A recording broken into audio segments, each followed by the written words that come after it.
Hello, my friends, and welcome back to Kev's Hobby Showcase, where, as you can see by my attire, I will be continuing my fan coverage of the New York Giants, my favorite team. Now, for those of you who have been watching the games and watching me all season long, so we all know that right now, if the season were to end right now, the Giants would have the number one overall pick. And this is the trap. The trap is, in order to keep that, you have to keep losing. But nobody wants to lose on purpose. So, I will say this: it does seem like the Giants have no trouble losing. Okay, they do. I'll be honest with you. In most of the games that they have lost, they have been in it to the very end. A lot of them were fourth quarter collapses. So it's within the realm of possibility that they could still win a couple of games because I guess they're not as bad as the record shows, although they are pretty bad. So now here, like I said, that's the trap. It's like, you got to keep losing in order to get that number one pick. And if you win, let's see, it's how many games are left? I believe it's four. I may be wrong on that one. It's 3 or 4 games left. I should have checked that before I did this. So yeah, excuse me. It's like, if you win a game here and there of these few games that are left, it could actually knock you out of that number one spot. And and then when you think about it, as far as the Giants having the number one spot, is that they don't need a quarterback because they got one. Jackson Dart is going to be their quarterback of the future, provided he doesn't have any catastrophic injury. Let's face it, with the Giants' luck, that's within the realm of possibility. So it's like basically, what would they do with that number one pick? And of course, in the true tradition of sports in general, you have all the armchair. Most people say armchair quarterbacks, or in this case, armchair general managers who are predicting what they think should be happening. And one of the more interesting ones that I've seen is a potential trade with the New York Jets, where the Giants would trade them their number one pick. I think it's just the number one pick overall. I'm not entirely certain. And the Jets would give them not only their first and second round pick of this year, and that the Jets would use that pick to pick. I wish I could remember the name of the college quarterback that everybody is coveting right now, but there is one that's in there.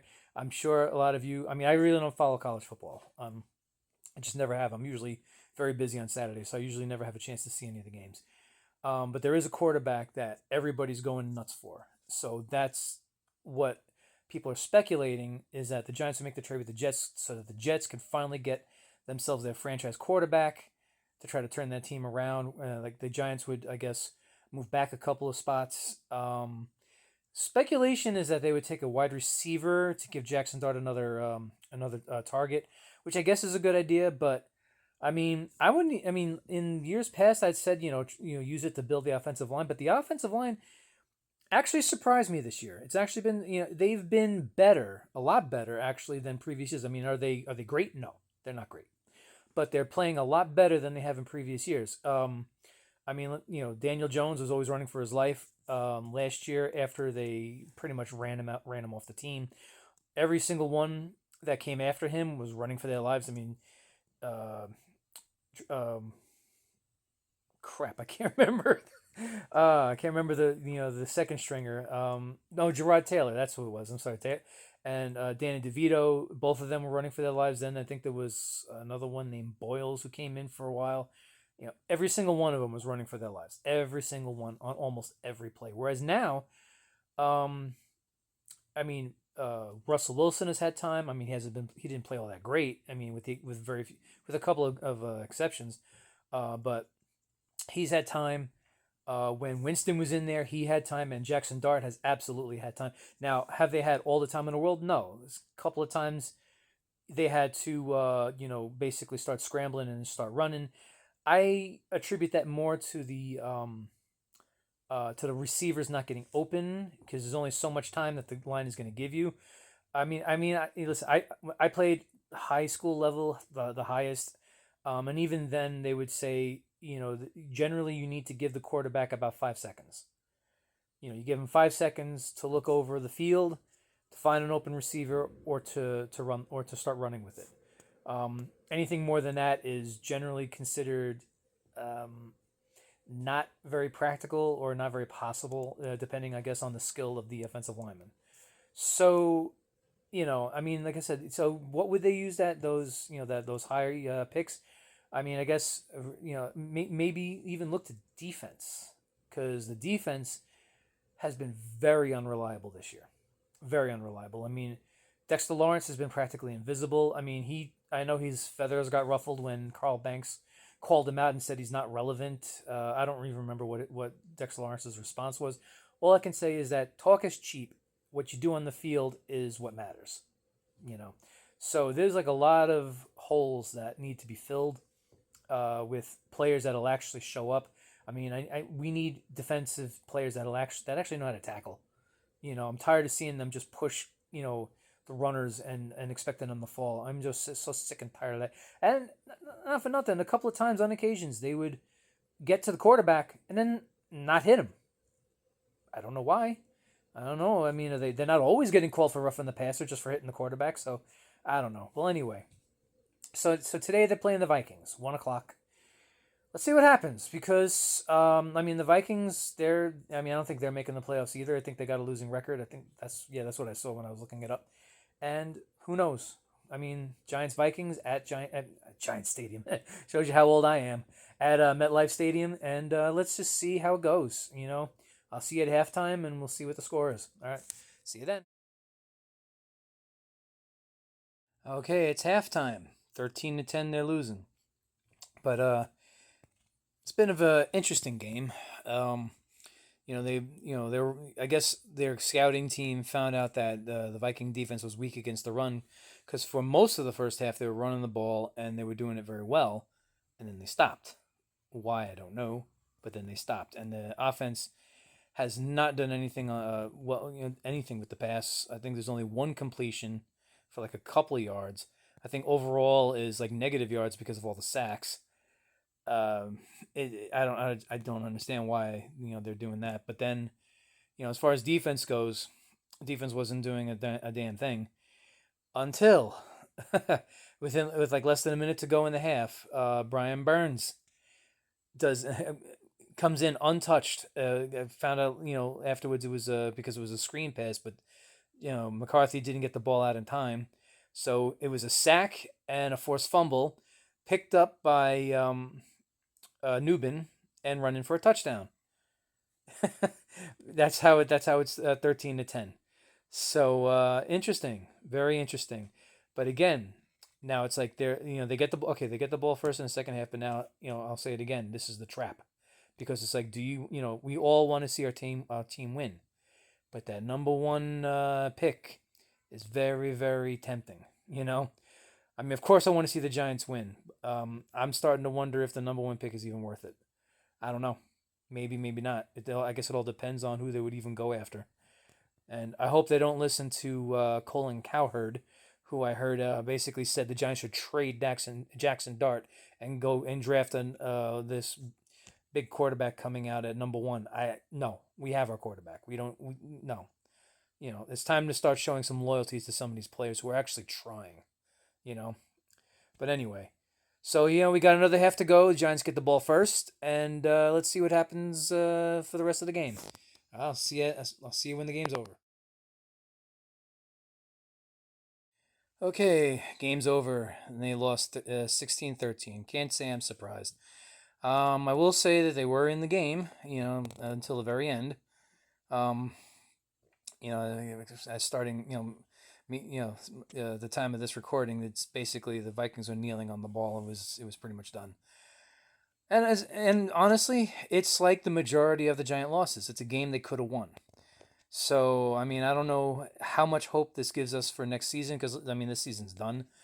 Um, it's hard to tell. It's hard to tell because right now this team is in turmoil. I mean, you got Kafka, as they keep saying, temporary internment coach, with a head coach. It makes it sound like they have no intention of keeping him on as the head coach for next season. Now, should they? I really don't know. I don't really see much difference between when he, with him head coaching and Brian Daboll coaching. I just don't see really any difference in the team. Defense is still the same. I mean, for whatever reason, they just don't know how to tackle. I don't understand it.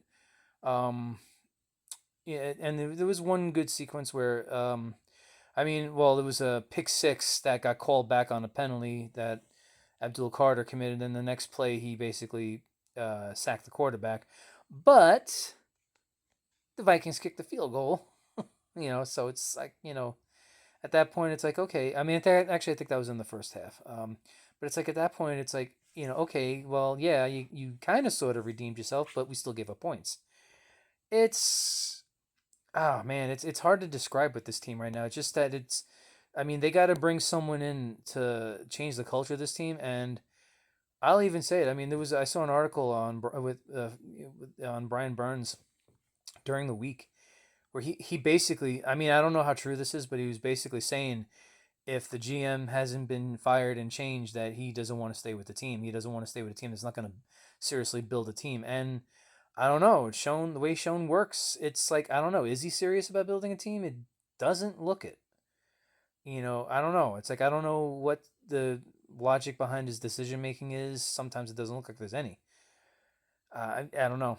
I really don't know. And as far as, like I said, it is a trap, for that number one pick. Because do you want to see your team lose? No. Do you want them to get the best pick available? Yeah. But being that they don't really need a quarterback, do they need that number one overall pick? I don't know. I mean, could they be using it as a bargaining chip? Maybe, if they have it. If they don't get it, if they wind up, I mean, they got 2 games left.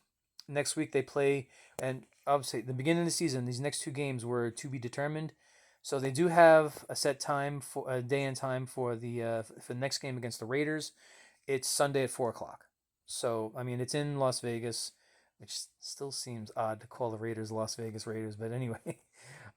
So yeah, that makes sense that it's at 4:00, especially since it's an away game. And then they have the Cowboys at home then the following week, which is still listed as to be determined. So, is it possible for them to win either one of those games or possibly both? Honestly, yes, it is. It is possible. If they do, I mean, if say they do and they knock themselves out of the number one pick, I mean, being that they're still going to get a pretty high pick, I mean, whether it be number 2 or 3 or whatever, I don't know. I mean, there's still a chance that the player that they really really want is still going to be there. It's still a very good chance of that. Now, who that is, we don't know. What position they're going to go for, again, we don't know. Could it be a wide receiver? Maybe. I mean, could it be defense? Maybe. It's really, all up in the air. I mean, they really they really didn't give us much this year to go by. They really didn't. But hopefully, you know what? Let's just say that they were competitive for the most part, and just leave it at that. All right. So anyway, thank you for watching. Please like, subscribe, and share this video as much as possible, especially with fellow Giants fans who want to see coverage from fellow fans. See you all next week when we face the not the Vikings, where we face the Raiders in Las Vegas. All right, so see you then.